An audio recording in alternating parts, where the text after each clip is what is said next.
안녕하세요. 행복샷입니다.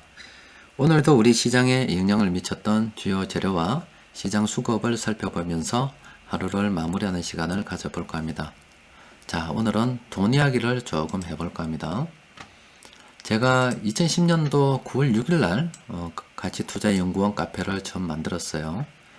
그리고 2010년도 9월 13일 날 처음으로 게시글을 하나 올렸는데 그때 올린 게시글이 내가 왜 주식 투자를 하는가, 그리고 내가 왜 이 카페를 만들었는가, 이 이야기를 올렸어요. 바로 여기에 돈 이야기가 있죠. 자, 여기 보면은 이런 내용이 있습니다. 제가 2010년도 카페를 만들었을 때 가만히 과거를 되돌아보니까 2000년도에 비해서 유통화폐가 약 240% 정도 증가했더라 이 말이에요. 그러니까 2000년도에서 이 2010년까지 약 10년의 기간 동안에 돈이 240%나 증가를 했더라 이 말이죠. 자, 그런데 지금은 2020년이에요. 그로부터 다시 이렇게 10년이 더 지났습니다. 그럼 예전보다 돈이 훨씬 더 많이 증가했겠죠. 이 돈이라고 하는 것은 우리가 경제가 발전하게 되면은 거래가 많이 일어나잖아요. 그런 거래를 갖다가 원활하게 하기 위해서 돈도 당연히 늘어납니다. 그러니까 경제 규모와 비슷하게 늘어나는 게 좋겠죠. 경제가 이렇게 커지게 되면, 성장하면 돈도 그와 비슷하게 이렇게 늘어나는 것이 좋습니다.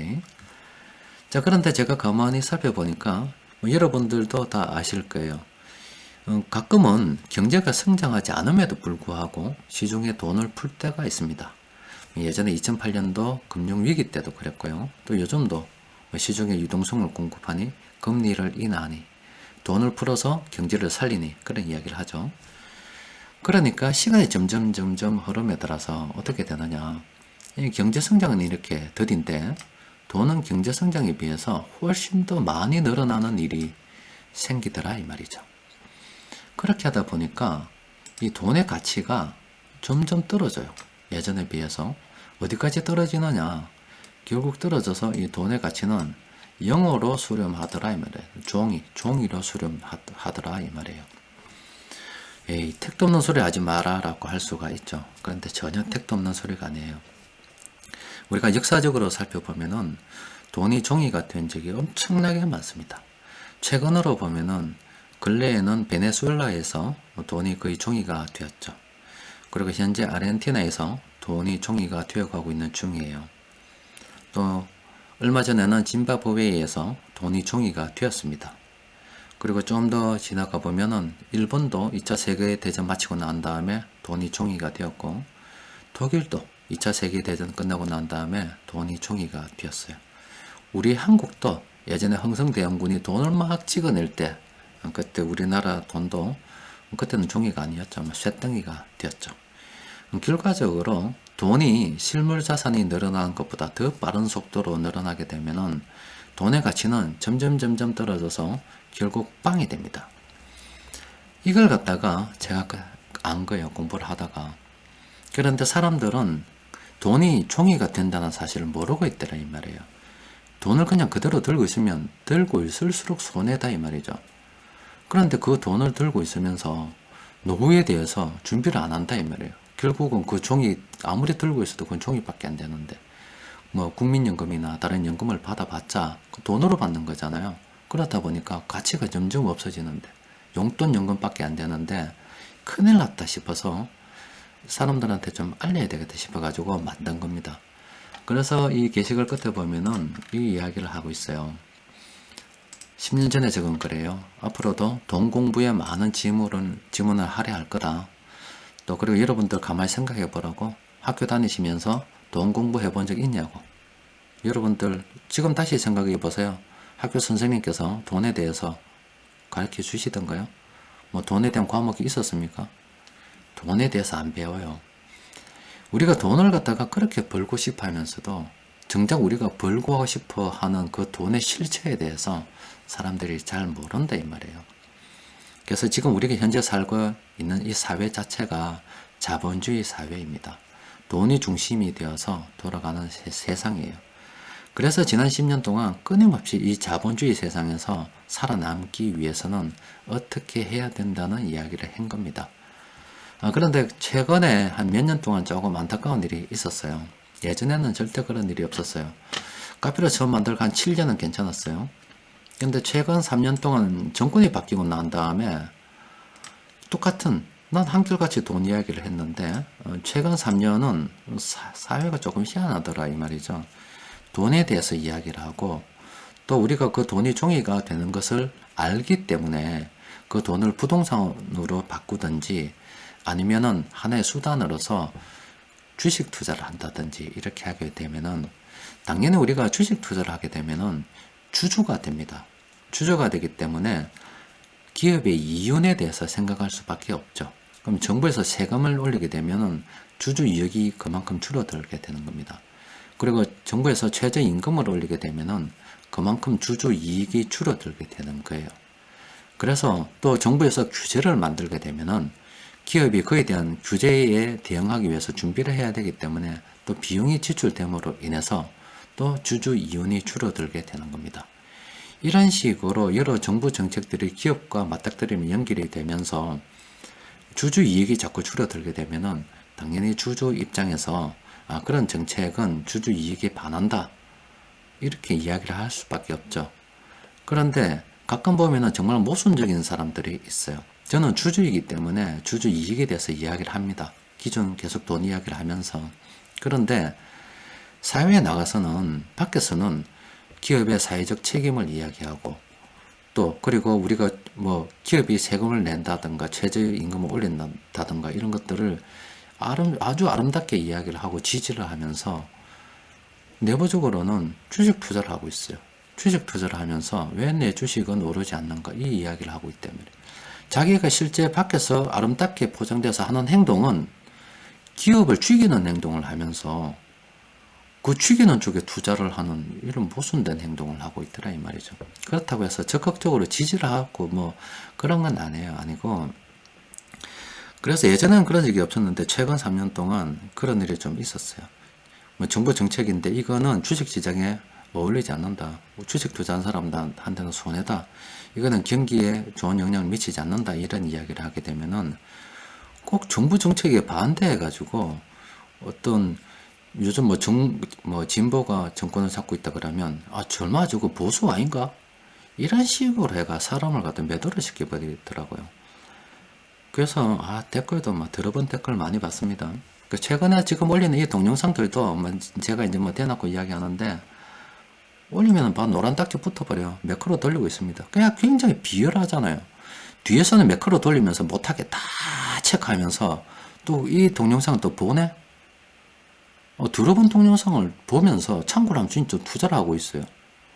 그러면서 뒤에서는 또 막 동영상 못 올리게 이게 딱지는 붙여 앉아있고 댓글을 올리고 있다고.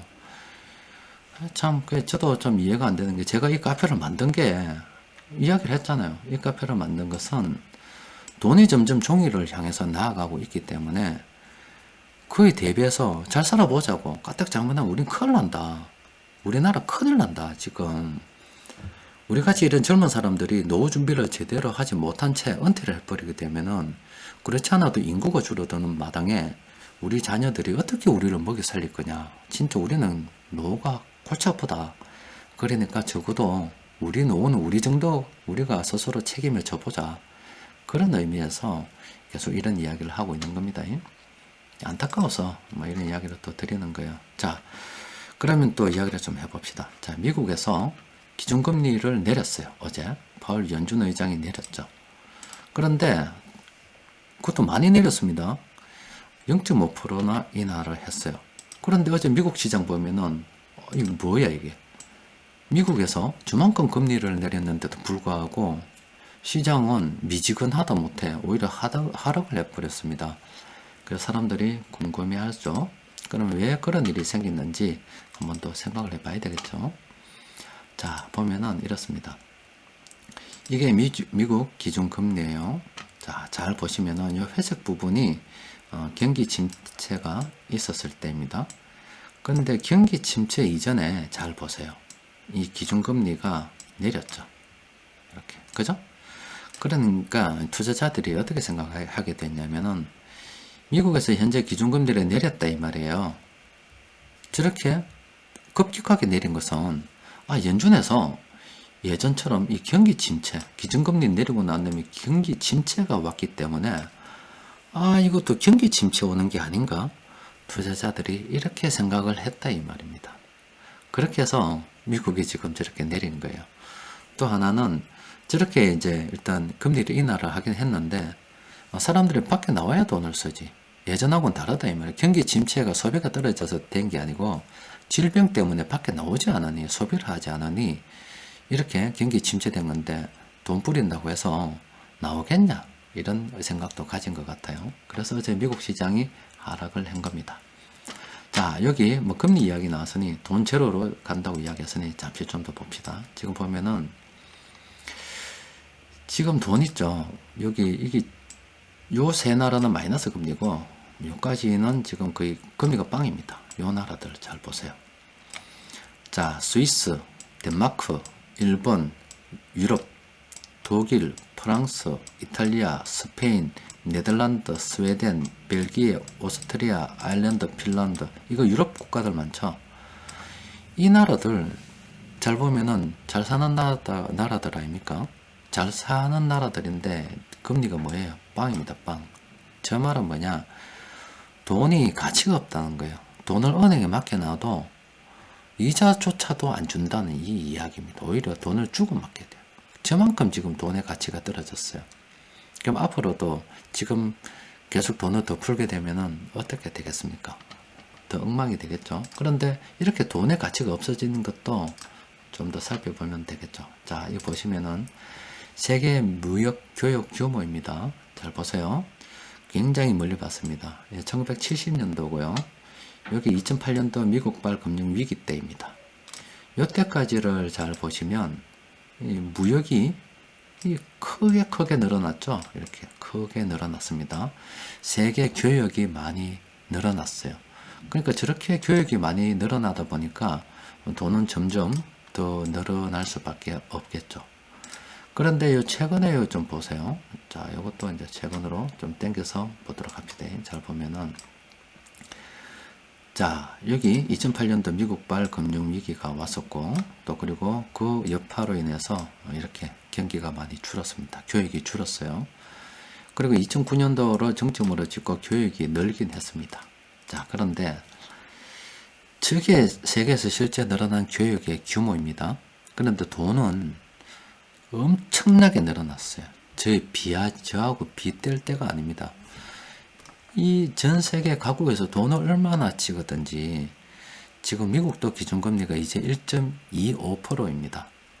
그리고 중국도 이제 4%고 우리나라도 1.25%이고 심지어 0%인 나라도 있더라 이때가. 그 말은 이 무역이 경제가 발전하는 것만큼 돈이 증가한 것이 아니라 이 돈은 경제가 발전하는 것 이상으로 엄청나게 늘어났음에도 불구하고 지금 경기가 살아나지 않고 있다 이 말이에요. 그런데 저렇게 경제가 늘어나지 돈이 늘어나는 것에 비해서 경제가 성장하지 않는다면 어떤 일이 발생이 되느냐? 이 이야기 되면 이래 됩니다. 아르헨티나, 베네수엘라, 이란 이런 나라처럼 돼버려요. 그게 겁나는 거예요. 그래서 여기서 제가 교훈을 하나 알려드릴게요. 예전에도 한번 설명드렸는데 이탈리아에 메디치가가 있답니다. 400년 동안 망하지 않고 잘 살았다고 해요. 그래서 한 기자가 물었습니다. 어떻게 400년 동안 망하지 않고 계속 잘 살 수 있었는가? 그동안 많은 일이 있었음에도 불구하고 어떻게 재산을 온전하게 잘 지킬 수 있었는가? 그때 메디치가에서 이렇게 이야기했습니다. 돈이 있으면은 땅을 산다. 금을 산다. 채권을 산다. 현금을 산다. 이렇게 딱 4등분을 해서 똑같이 들고 있는다. 이게 400년 동안 망하지 않고 산 비결입니다. 여러분들께서도 현재 재산이 있다면 이런 식으로 부동산이라든지 뭐 주식이라든지 뭐 현금이라든지 아니면 금이라든지 이렇게 나누어서 이렇게 자산을 갖다가 보유하는 습관을 들이는 게 아마 좋을 것 같아요. 자, 일단 뭐 여기까지 돈 이야기를 조금 했고요. 자, 그러면 우리 시장 조금 보도록 합시다. 자, 오늘 우리 시장 수급을 보면은 외국인들이 1533억 원 정도 순매수를 했어요. 금융투자 쪽에서 2344억 원 정도를 매도했습니다. 자, 종합주가 지수를 보면은 참 얼마 만에 이 외국인들이 빨간색을 찍었는지 모르겠습니다. 굉장히 오랜만에 빨간색을 찍었죠. 그동안 외국인들이 한 4조 8천억 원, 거의 5조 가까이 팔다가 이제 찔끔해서 들어왔어요. 그동안 우리 개인 투자자들은 약 한 9조 5천억 정도 이렇게 돈을 들고 와서 시장 지수를 방어를 해줬습니다. 자, 그런데 이 외국인들이 들어오는 것이 우리나라만 들어오면 안 되겠죠. 전 세계 비슷비슷하게 들어와야 되겠죠. 그래서 세계 움직임을 자세히 보면은 이렇습니다. 지금 유로화는 그래도 여전히 빠져나가는 분위기인데 달러 같은 경우는 약간 변화가 있습니다. 아주 똑같이 움직이는 않은데 일본은 일단 빼버리고요. 우리 한국은 돈이 들어오고 있고 홍콩 그리고 대만도 들어오고 있어요. 중국도 들어가고 있고 호주도 지금 들어가고 있어요. 근데 인도에서는 현재 돈이 빠지고 있습니다. 그리고 필리핀 뭐 이런 나라들 돈 들어가고 있어요. 남미 쪽으로도 달러가 들어가고 빠지고 있는데 아직은 이 달러 움직임 자체가 저렇게 일관적이지 않습니다. 그래서 시장을 조금 단기 투자하시는 분들께서는 아직도 좀 관망하시는 게 좋겠고, 그래도 뭐 시장을 장기적으로 보시는 분들께서는 뭐 어떻게 됐든 어차피 종목을 분산해서 조금씩 매수해가고 또 멀리 볼 수 있기 때문에 지금쯤은 시장을 좀 긍정적으로 봐도 되지 않을까 싶어요. 그래서 오늘 시장에서 큰돈 굴리는 세력들이 공통적으로 매수한 종목들을 보니까 이런 종목이 있습니다. FNF, NHN, 대한항공, 백산 뭐 이런 종목들 몇 개 있는데 시가총액이 그렇게 큰 종목들은 아닌 것 같아요. 여튼 이런 종목들은 내일 장중 시황을 통해서 하나하나 살펴보면서 어떤 것들이 괜찮은지 말씀드리도록 할게요. 오늘 뭐 돈 이야기하다 보니까 시간이 너무나 길어져 가지고요. 일단 오늘은 또 여기까지만 정리해 놓고 내일 또 장중 시황 그리고 마감 시황을 통해서 뵙도록 하겠습니다. 자, 이상입니다.